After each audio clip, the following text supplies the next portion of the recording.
Whether you're a person that's trying to get a promotion or negotiate better deals or just sell your ideas, these tools actually work. The 3 tools are called fixed action patterns. They're essentially psychological triggers that can literally influence people to do what you want or make buying decisions almost on autopilot. So let's kick it off. The first tool is what I call expert evidence. The second tool is called the contrast principle. And the third is mental shortcuts.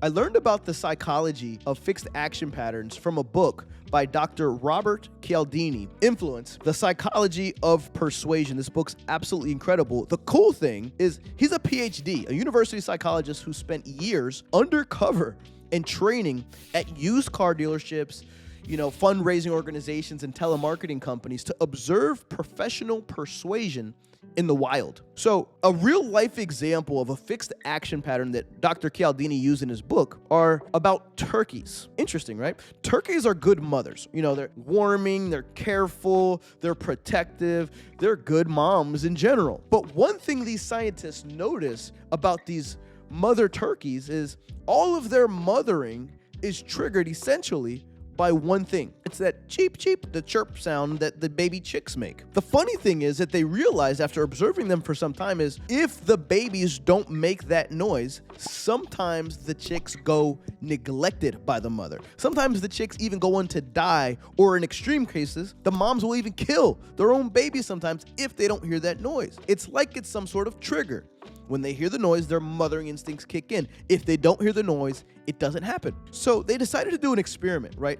The scientists stuffed a bobcat, a natural predator of turkeys, right? They used a stuffed bobcat and put like a small little speaker inside. And they made this bobcat make these chirp, chirp noises. So they tied it to a string and pulled it into where the turkeys were and had that stuffed bobcat with a speaker making the cheep, cheep, cheep, those little baby turkey noises. And believe it or not, get this, when the mother turkey heard this, it literally gathered the stuffed bobcat under her. She's like warming this thing, protecting this thing. But the second when they stopped hearing the cheep cheep noises, the chirp chirp noises, the mother ferociously attacked this stuffed bobcat. So it's pretty wild that there's these psychological triggers in animals. Maybe you're watching this and you're thinking, bro, okay, fine. That's how turkeys work. They have animal instincts and they have these triggers. But what about humans? Well, what if I told you we have our own triggers too?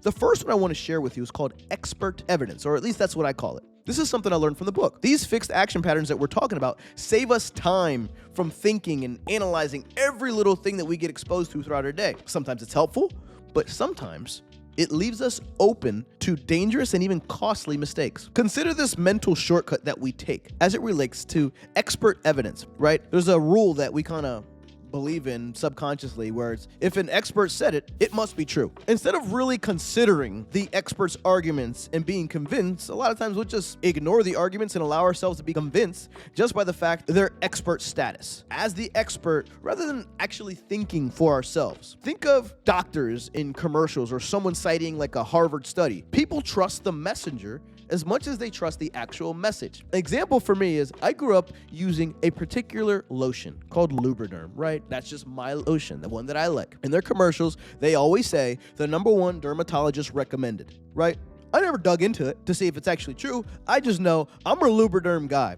And I remember going back at Thanksgiving and find out that none of the rest of my family still uses it. They realize that, or they believe that Lubriderm is actually not a good lotion at all. But the only reason I believed it is because of the branding, the #1 dermatologist recommended. So think about this. If we have these natural triggers to just make decisions based off of expert status or expert advice, maybe you can position yourself as an expert at your workplace, whether it's sharing different things you've learned, different insights you have, taking the lead on projects, or even how you dress. Why not dress like an expert? There's a whole bunch more studies on this concept of authority and why we trust people with uniforms. You can use this to your advantage today.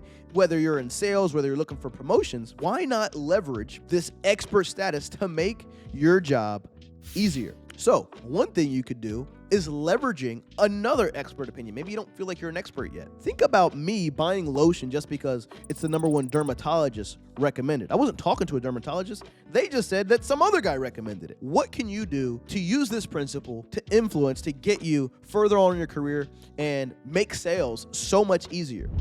The second fixed action pattern that I want to share with you is what I call the contrast principle. Essentially, this affects the way we see the difference between two things that are presented one after the other. If the second item is fairly different from the first one, we tend to see it as being more different than it actually is. The point is, our perceptions can be manipulated by contrast. There's this letter that I like to reference, right, that I read in this book. It's absolutely mind-blowing. I laughed when I read about this. A college student went away to college and hadn't wrote to her parents in quite some time. This is back in the day when people still wrote letters. Before cell phones and stuff like that. Well, a college student wrote this letter to check in on her parents after not writing for some time. So to kick off the letter, she's like, hey, make sure you're sitting down when you're reading this letter. Since I last wrote you, here's some things that have happened. I jumped out of a building because my dormitory was on fire. When I jumped out, I had a skull fracture. It left me concussed and hospitalized for 2 weeks.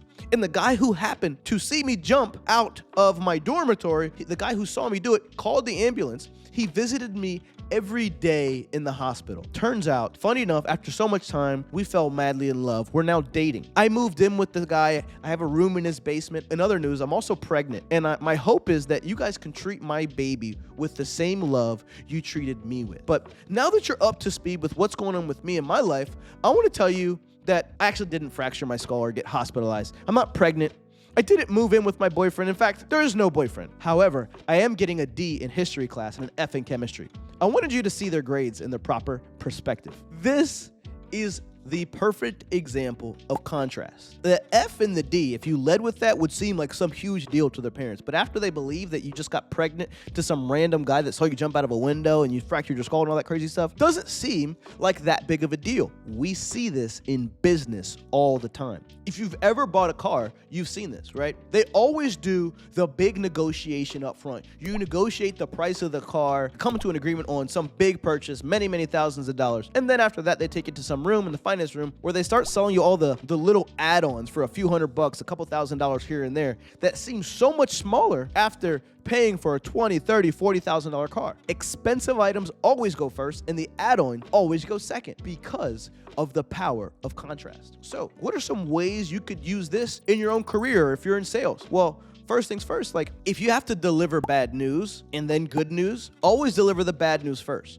So this can work at, if you're having conversations with your boss at work. This can work if you're in negotiations. It's best to lead with the bad news because the good news is going to sound that much better because of the power of contrast. This is also why you see pricing drops and price marination, as my Uncle Myron calls it. Whenever you're in a negotiation, marinate the high price in the beginning of the conversation. Hey, what we're talking about today has a price of $20,000. And what's included is X, Y, and Z. And here's why I love it. And toward the end of the conversation, say, hey, you know what? For a limited time, we're not charging $20,000. We're actually bringing it down to just $5,000 for anybody who can sign up today. You have a dramatic price drop. You have that beginning contrast to this large number. The person may be having a little bit of anxiety and anxiousness about this transaction. But when you drop the price, it's like, oh man, $5,000 isn't that much. If I thought it was $20,000, right? And maybe that's an extreme price drop, but you get the point. The power of contrast is actually incredible. You can use this in business and you can use this throughout your career. The last fixed action pattern that I want to share with you is what I call mental shortcuts. In another study that was done, they had some scientists who had these subjects, and these test subjects were given pain relievers right before receiving small electric shocks. So they gave them different pain reliever medicine. One pain reliever medicine was just 10 cents per pill, and the other one was $2.50 per pill. Now, those who got the more expensive pill thought it was more effective in dulling the pain of the shocks. This doesn't make sense. They were rating this same pill more effective just because their mind took the shortcut of expensive means better. We can't be expected to analyze all aspects of every person or every situation that we encounter each day, so our brain takes shortcuts. So what are some takeaways from this? Don't just sell your stuff for cheap. Cheap, in fact, has a negative connotation in our society. Bad salespeople sell on price. Good salespeople sell on the value of what it is that they have. So in your career, in life, whether you're selling or you're not selling, recognize your own value. Make yourself more valuable by investing in yourself consistently. Your career will take off, but you must be willing to make certain changes. If you learned anything in this video at all, go ahead, drop a like on it. And if you want more information about how to grow in your career and your personal life, go ahead and subscribe. My name is Dwayne, and I'm out of here.